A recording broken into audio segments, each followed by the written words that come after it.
I'm here in Hartford with the Bishop of Aberdeen after the consecration of the new Bishop of Connecticut for an extended conversation about the historic relationship between the Church of Scotland and the Church here in the States, and indeed the Diocese of Aberdeen and the Diocese of Connecticut.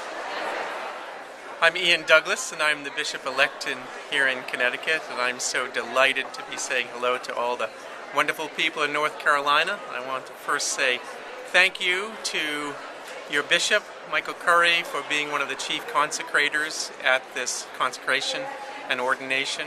Michael and I have been longtime friends, and also I have such respect for your Bishop that it's wonderful that he can be here to be one of the chief consecrators. And it's also great to be here with a new friend, Bob Gillis, Bishop of Aberdeen and Orkney. You know, it was back in 1784 that Samuel Seabury found himself in Aberdeen to be consecrated as the first bishop to serve in the United States. He'd not come over quickly. He spent some time in Britain beforehand, I think about a year in London, working out with the people in London what was the best way for a bishop to be consecrated for North America. Okay, the United States was just a few years after the American War of Independence.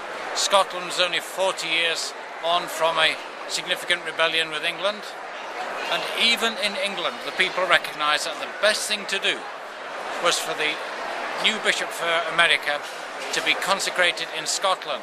He couldn't be consecrated in England because if he had been, he'd have had to have sworn an oath of allegiance to the crown. And hey, 8 years after the American War of Independence, that's not what you do. So Scotland was a good place.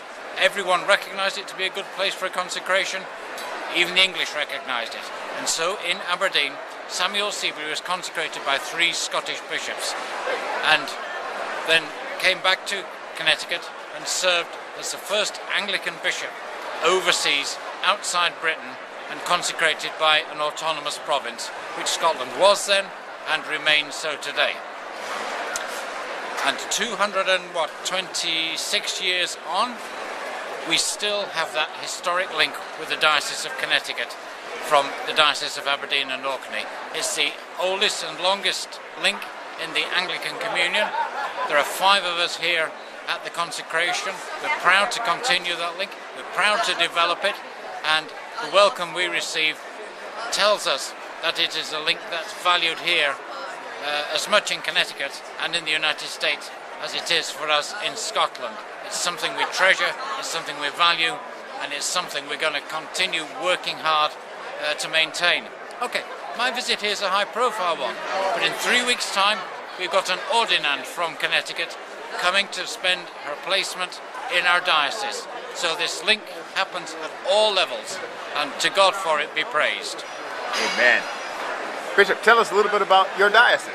Okay, Aberdeen and Orkney. It's medium-sized by Scottish standards, but small by other people's standards. We've got 44 churches around Aberdeen City, Aberdeen Shire, into 1 or 2 of the other counties just beyond, but also the most northerly islands in the United Kingdom, Orkney and Shetland. There are 2 congregations in Orkney, 2 congregations in Shetland, plus a hermitage of nuns, and that is the most northerly worshipping Anglican community in Great Britain. So, back on the mainland of Aberdeen, we have a number of churches in Aberdeen City, all of them thriving, a number of them now growing because of Nigerians and Africans coming to work and to study in Aberdeen. We've got growth in and from the local communities, and a number of our churches are becoming vibrant in a way that even recently they wouldn't have thought was possible. And that's because, unashamedly, we are saying our churches must grow. Because for too long we've become experts in the pain-free management of decline, and it's not good. So we're having to reverse it. We're going for growth.